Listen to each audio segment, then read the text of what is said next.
exciting. So I have one final question for you. Yes. You may know it. Yep. What advice do you have for anyone aspiring to, be the next Ross Richie, be a, publisher, Be a or publisher? Okay. be someone who wants to get into comics? Okay. Well, hate money. That's really important because you're going to burn a lot of it. And however much you think you're going to spend, get ready to spend more. So that's key.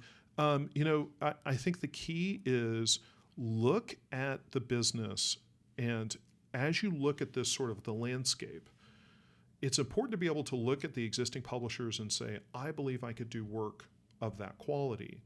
But that's not enough. You need to be able to say, what are you bringing to the landscape that's unique as a voice? It's not enough to say, I'm going to be a publisher, but I'm not going to do licensed comics. Well, that's not really unique, right? There's publishers that are doing that right now. Aftershock, Vault, there's companies that are doing totally original Image, don't do any licensed comics. Okay, great. So you want to do that. What's different about you? Like, why does it matter?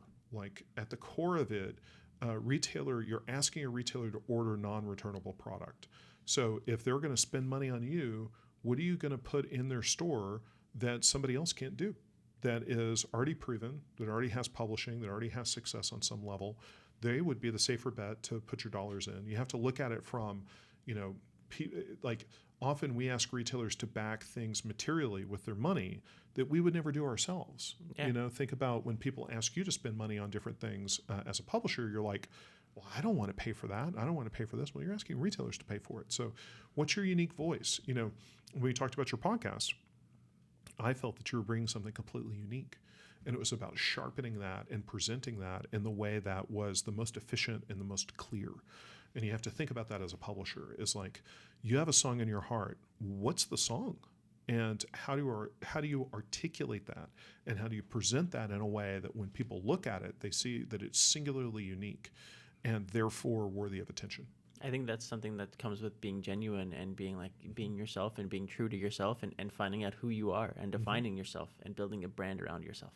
And I think all of those things are not necessarily something that people think about before they launch a business. A lot of times they think, well, there's a lot of publishers, therefore there's room in the marketplace for that. But you really have to take an inward journey and figure out who are you. Who and why. Yes. Why are you doing this journey and what sets you apart? Yeah, there's a great marketing guy. I encourage everybody to go watch this TED Talk. His name is Simon Sinek, and it's spelled S-I-N-E-K. And he did a talk about consumers don't buy a product, they buy why. Mm-hmm. And so the famous example is Dell computers, which are great computers. They made a television set.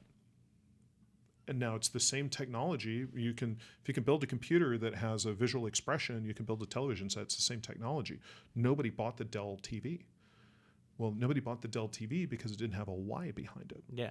But if Apple makes a TV, people buy the why behind Apple. Yeah. And whatever product they do. And when they launched cell phones, it was radically different than doing laptops and desktop computers.